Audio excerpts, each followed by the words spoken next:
Hello everyone, welcome to spark up classes. This is Suman Yadav.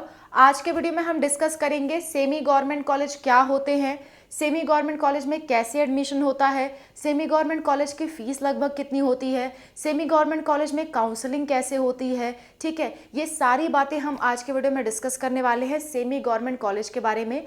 NEET UG के लिए ये video है फॉर सेमी गवर्नमेंट कॉलेजेस। ठीक है, तो चलो स्टार्ट करते हैं आज का वीडियो। Let's go. देखिए, सेमी गवर्नमेंट कॉलेज की हम बात कर रहे हैं। मैं लिख देती हूँ सेमी गवर्नमेंट, मतलब ऐसे कॉलेजेस जो पूरी तरह से गवर्नमेंट नहीं बन पाए हैं लेकिन गवर्नमेंट कॉलेजेस के बड़े क्लोज होते हैं। ये क्या होते हैं? गवर्नमेंट कॉलेजेस के बड़े क्लोज होते हैं, मतलब इनकी जो फीस होती है वो प्राइवेट जितनी महंगी नहीं होती। और सेमी गवर्नमेंट कॉलेज इंडिया में स्पेशली फॉर एमबीबीएस अवेलेबल है। एमबीबीएस के लिए सेमी गवर्नमेंट कॉलेज बहुत सारे अवेलेबल हैं। अगर आप चाहोगी कि मैम उन कॉलेजेस की लिस्ट पे अलग से वीडियो बना दो कि कहाँ कहाँ अवेलेबल है, किस किस स्टेट में है और क्या क्या उनकी फ़ीस है, आप कॉलेज वाइज बता दो, तो आप कमेंट कर देना सेमी गवर्नमेंट कॉलेज लिस्ट। ठीक है, तो मैं उस पर भी बहुत जल्द वीडियो बना दूंगी, मैं या अनूप सर कोई भी बना देगा। ठीक है, सो सेमी गवर्नमेंट कॉलेज की हम बात कर रहे हैं। एमबीबीएस के लिए स्पेशली क्या है, सेमी गवर्नमेंट कॉलेजेस अवेलेबल हैं। अच्छा, सेमी गवर्नमेंट कॉलेज होते क्या हैं? देखो, इंडिया में एमबीबीएस के बहुत सारे तरह के कॉलेज हैं। एक तो है आपका एम्स, सबसे अच्छा जो माना जाता है वो कौन सा है? एम्स है। एम्स के बाद आती हैं सेंट्रल यूनिवर्सिटीज़, सेंट्रल यूनिवर्सिटीज़ के बाद आती हैं गवर्नमेंट एडेड कॉलेज, उसके बाद आते हैं आपके सेमी गवर्नमेंट,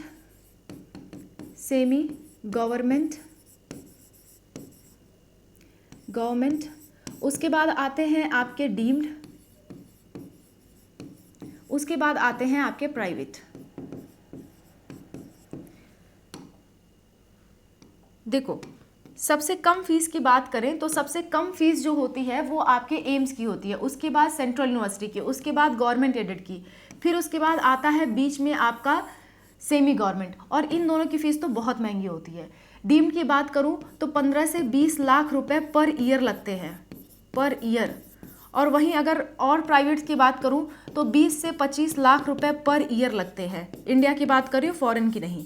ठीक है, अगर आपको फॉरेन के बारे में देखना है तो एमबीबीएस अब्रॉड पे वीडियो बना है, आप देख सकते हो। अच्छा, और एम्स की कॉलेज की फ़ीस बात करें तो लगभग 5,000 रुपये पर ईयर लगता है फॉर एम्स दिल्ली, और ऊपर से इसके साथ कुछ एक्स्ट्रा चार्जेस भी होते हैं, लेकिन मान के चलो 10,000 में आपका साल भर निपट जाता है। सेंट्रल यूनिवर्सिटी में भी आपको दिखाई देगा 30K के अराउंड जो है फीस लगती है। गवर्नमेंट एडेड की बात करें तो गवर्नमेंट एडेड में जो फीस होती है वो आपकी जो है 50K से लेकर के अप टू 1 लाख तक एक्सटेंड करती है कुछ कुछ कॉलेजेस में, गवर्नमेंट एडेड कॉलेजेस में। खासकर दिल्ली के कुछ कॉलेजेस हैं जहाँ पे आपको 1 लाख तक की फ़ीस देखने को मिलेगी। ऐसे ही आपके उत्तराखंड में कॉलेजेस हैं जहाँ पे आपको फ़ीस थोड़ी ज़्यादा देखने को मिलेगी गवर्नमेंट एडेड में। लेकिन जो सेमी गवर्नमेंट होते हैं इनकी फ़ीस ना ही इतनी कम होती है और ना ही इतनी ज़्यादा। तो इनकी फ़ीस कितनी होती है? इनकी फ़ीस की अगर हम बात कर लें तो इनकी जो फ़ीस होती है सेमी गवर्नमेंट की, इनकी फ़ीस होती है आपकी 3 लाख पर ईयर का एवरेज अगर बात करूँ तो किसी में 2.5 लाख, किसी में 3 लाख, किसी में 4 लाख, ऐसे ऐसे इसकी फ़ीस होती है। ठीक है, सेमी गवर्नमेंट कॉलेजेस की तो आप एवरेज मान सकते हो पर ईयर 3 लाख रुपीज़ इसकी फ़ीस होती है सेमी गवर्नमेंट की। तो सोचो ना, किसी बच्चे को 15-20 लाख देना पड़ रहा है, किसी का 3 लाख में हो जा रहा है। या इस बार अगर मान लो, देखो ये सब कॉलेजेस जो है ना, इनकी फ़ीस ना हर साल बढ़ती रहती है। तो बहुत ज़्यादा मान लो, अगर बहुत एक्सेस हम मान ले तो आप 4 लाख रुपए पर ईयर के हिसाब से मान लो। इससे ज़्यादा तो फीस पर ईयर की नहीं एक्सटेंड करेगी, मिनिमम इतना तो आपको मिल ही जाएगा। ठीक है, सो 4 लाख पर ईयर के हिसाब से मान ले तो भी इन कॉलेजेस से तो बहुत बेहतर है सेमी गवर्नमेंट कॉलेज, है ना। तो सेमी गवर्नमेंट कॉलेज में बहुत सारे स्टूडेंट्स एडमिशन चाहते हैं। अब इसके बहुत सारे नियम कानून हैं, क्योंकि इसके पीछे इतने लोग पड़े हैं, इनकी कट ऑफ तो भाई बहुत ज़्यादा जाएगी और ये वाला लोग अफोर्ड नहीं कर सकते। तो बचता क्या है? Semi government. तो सेमी गवर्नमेंट की काउंसलिंग कैसे होती है ये आपको समझना पड़ेगा, तभी आप इसमें एडमिशन ले पाओगे। समझो ध्यान से, 3 तरह की काउंसलिंग होती है इंडिया में। एक होती है आपकी एमसीसी, एक होती है आपकी आयुष की काउंसलिंग जिसे हम AACCC कहते हैं, और एक होती है आपकी VCI की काउंसलिंग। अभी हम आयुष और VCI की बात नहीं कर रहे हैं, क्योंकि MCC में ही आपका जो कोर्स है, MCC में ही आपका MBBS कोर्स आता है। आने को तो BDS भी आता है और आपका BSc नर्सिंग भी आता है। बीएससी नर्सिंग, पर हम इनकी भी बात नहीं कर रहे हैं, हम सिर्फ किसकी बात कर रहे हैं, एमबीबीएस की फिलहाल में, ठीक है। एमसीसी में जो एमबीबीएस कॉलेज आते हैं, एमबीबीएस कॉलेज की काउंसलिंग होती है। काउंसलिंग भी दो प्रकार से होती है, दो तरह से काउंसलिंग होती है। एक होती है ऑल इंडिया कोटा काउंसलिंग, एक होती है आपकी स्टेट काउंसलिंग, ठीक है। ऑल इंडिया कोटा काउंसलिंग में इंडिया का कोई भी बच्चा पार्टिसिपेट कर सकता है और इसमें जो भी कॉलेजेस आते हैं उसमें से मैक्सिमम कॉलेजेस की 15% सीटें जो हैं वो भाग लेती हैं, और स्टेट में 85% सीटें भाग लेती हैं काउंसलिंग की। तो जैसे मान लो अगर आप यूपी से हो और आप चाह रहे हो दिल्ली में कॉलेज लेना, तो उस केस में हम क्या कराते हैं, ऑल इंडिया कोटा काउंसलिंग।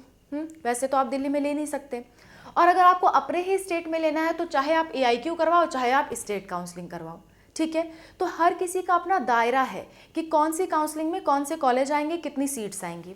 वैसे ही जो आपका सेमी गवर्नमेंट कॉलेज है, semi government college state counselling के अंतर्गत आता है। Semi government college, semi government college आता है स्टेट काउंसलिंग के अंतर्गत। और स्टेट काउंसलिंग का एक नियम होता है कि स्टेट काउंसलिंग में अगर आपको पार्टिसिपेट करना है तो जिस भी स्टेट काउंसलिंग में आप पार्टिसिपेट करना चाह रहे हो उस स्टेट से या तो आपने 10th या फिर आपने 12th क्या किया हो, पास किया हो, जिस भी स्टेट से आप काउंसलिंग कराना चाहते हो, या फिर आपके पास उस स्टेट का डोमिसाइल हो। ये दोनों में से अगर एक भी नहीं है तो आप किसी स्टेट की काउंसलिंग नहीं करा पाओगे, लेकिन दोनों में से एक तो होगा ही, 12 पास तो किए ही होगे। तो जिस स्टेट से आपने, इन दोनों में से एक भी आपके पास जिस स्टेट का है उसी स्टेट की आप स्टेट काउंसलिंग करा सकते हो। किस किस के लिए, for government college, government aided college, मतलब जो गवर्नमेंट का एम्स और सेंट्रल यूनिवर्सिटी हो गया, और गवर्नमेंट एडेड के लिए, और आपके सेमी गवर्नमेंट के लिए। इनके लिए आपको स्टेट काउंसलिंग अगर कराना है तो या तो आप उस स्टेट का डोमिसाइल रखे हो या फिर आप 10th और 12th का जो मार्कशीट है वो रखे हो उस स्टेट से। जैसे मान लो आप हो यूपी से लेकिन आपने 12th पास किया है दिल्ली से, तो आप यूपी की भी काउंसलिंग करा सकते हो क्योंकि डोमिसाइल यूपी का है, और आप जो है दिल्ली की भी काउंसलिंग करा सकते हो। तो 2 बार सिक्योरिटी फीस, 2 बार रजिस्ट्रेशन आपको करना होगा वहाँ पे, ठीक है। लेकिन मान लो आप रहते हो राजस्थान में और आप सोच रहे हो स्टेट काउंसलिंग से हम दिल्ली में चले जाएं, तो नहीं जा सकते। अगर ये दोनों चीज़ आपके पास नहीं है तो आप नहीं जा सकते, ठीक है। इन दोनों में से कोई एक तो होना चाहिए, एटलीस्ट 10th 12th पास होना चाहिए या फिर डोमिसाइल आपका होना चाहिए। दोनों में से कोई नहीं है तो आप स्टेट काउंसलिंग में भाग नहीं ले सकते। तो समस्या की बात यहीं पे आती है। सेमी गवर्नमेंट कॉलेज हर स्टेट में है नहीं, सेमी गवर्नमेंट कॉलेज हर स्टेट में नहीं है। जैसे कि बात करें अगर दिल्ली की, तो दिल्ली में सेमी गवर्नमेंट कॉलेज नहीं है। बात करें अगर बिहार की, बिहार में सेमी गवर्नमेंट कॉलेज नहीं है। यूपी में सेमी गवर्नमेंट कॉलेज नहीं है। तो ऐसे बहुत सारे स्टेट है जहाँ पे सेमी गवर्नमेंट कॉलेज नहीं है। और ये बच्चे सोचें क्या हम दूसरे स्टेट के सेमी गवर्नमेंट कॉलेज में एडमिशन ले सकते हैं, तो आंसर है नहीं। आप दूसरे स्टेट के सेमी गवर्नमेंट कॉलेज में एडमिशन नहीं ले सकते। आप सिर्फ अपने स्टेट के सेमी गवर्नमेंट कॉलेज में एडमिशन ले सकते हो और आपके स्टेट में है ही नहीं, तो फिर कुछ नहीं किया जा सकता डियर स्टूडेंट। ये जो गवर्नमेंट है उसकी मिस्टेक है, या कह लो कि वो लोग ध्यान नहीं देते, जो भी कह लो, लेकिन हम लोग उसमें लाचार हैं, हम लोग कुछ नहीं कर सकते।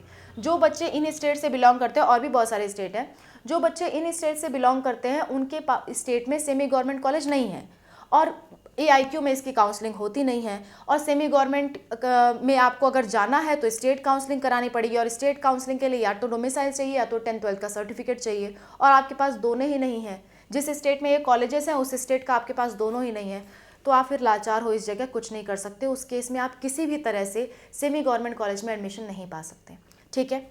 बाकी किस किस स्टेट में सेमी गवर्नमेंट कॉलेज है, अगर आप उसकी लिस्ट जानना चाहते हो तो आप कमेंट कर देना, मैं उसकी लिस्ट पे वीडियो बना दूंगी कि किस किस स्टेट में सेमी गवर्नमेंट कॉलेज है और कौन कौन से हैं, उनकी कितनी फीस लगती है। इतनी बात समझ में आ गई। तो सेमी गवर्नमेंट कॉलेज की काउंसलिंग ऐसे होती है।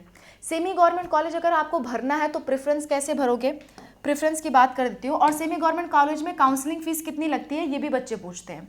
देखो, semi government college, semi government college की काउंसलिंग फीस की अगर हम बात कर लें, काउंसलिंग फी, तो काउंसलिंग फी जितनी आपकी गवर्नमेंट कॉलेजेस की लगती है उतनी ही काउंसलिंग फीस इसमें भी लगती है। ऐसा नहीं है कि प्राइवेट के बराबर 1 लाख 2 लाख मांगने लगेंगे, ऐसा नहीं है। प्राइवेट में क्या है, रजिस्ट्रेशन फीस आपकी 5,000 लगेगी और 2 लाख रुपए सिक्योरिटी मनी लगती है। लेकिन सेमी गवर्नमेंट के लिए अगर आपको भरना है तो 2 लाख सिक्योरिटी मनी नहीं लगेगी, आपका जो है 1,000 रुपये रजिस्ट्रेशन का लगेगा और आपकी स्टेट की काउंसलिंग की जितनी भी फीस है, चाहे वो 10,000 हो या 20,000 हो या आपका 30,000 हो, अलग अलग स्टेट का अलग अलग होता है। सो आपकी स्टेट का जो भी सिक्योरिटी मनी है उतना लगेगा, आपको लाखों रुपए इसमें जमा करने की ज़रूरत नहीं होती। और प्रेफरेंस की बात कर लें कि प्रेफरेंस आप कैसे भरोगे। प्रेफरेंस अगर आपको सेमी गवर्नमेंट कॉलेज लेना है तो प्रेफरेंस कैसे भरोगे। सबसे पहले तो एम्स के कुछ कॉलेज डाल दोगे, उसके बाद सेंट्रल यूनिवर्सिटी डाल दोगे, उसके बाद आप डालोगे गवर्नमेंट एडेड, उसके बाद आप एक किनारे से सेमी गवर्नमेंट कॉलेज डाल देना, सेमी गवर्नमेंट कॉलेज। और इनका एक बार फीस पढ़ लेना, किसी सेमी गवर्नमेंट कॉलेज की फ़ीस थोड़ी ज़्यादा भी होती है, 5-6 लाख रुपए सालाना भी होती है, तो उस हिसाब से फ़ीस एक बार पढ़ लेना। इतना कर लोगे, इतना में आपका इतने पैसे में ये सारे कॉलेजेस की काउंसलिंग आपकी हो जाएगी, ठीक है। फिर इसके बाद आप चाहना, ये सारे तो MBBS के लिए आप डालोगे, MBBS के लिए, ठीक है, ये सारे आप किसके लिए डालोगे, MBBS के लिए। फिर अगर आप चाहना तो आप क्या चाहो तो फिर आप डाल सकते हो BDS का government college, BDS government college. So इन सब की काउंसलिंग आपके इकट्ठे हो जाएगी स्टेट काउंसलिंग में, और इतने ही पैसे में आपके सबकी काउंसलिंग इकट्ठे हो जाएगी। अगर प्राइवेट डालना है तो प्राइवेट में फिर आपको फीस 1 लाख रुपए तक देनी पड़ेगी और 2 लाख रुपए देनी पड़ेगी और रजिस्ट्रेशन फीस आपको 5,000 रुपये देनी पड़ेगी। ऐसे कुछ इसकी प्रेफरेंस भरी जाती है, ठीक है। और काउंसलिंग कहाँ होगी, MCC की वेबसाइट पे स्टेट काउंसलिंग, ठीक है। अच्छा, इसी तरह से अगर आप प्राइवेट कॉलेज की काउंसलिंग और डीम्ड यूनिवर्सिटी की काउंसलिंग के बारे में डिटेल जानना चाहते हो तो इसके लिए भी कमेंट कर देना, मैं इस पर भी वीडियो आपके लिए बना दूंगी। Okay, thank you so much for watching, wish you all the best for your counselling, bye, take care.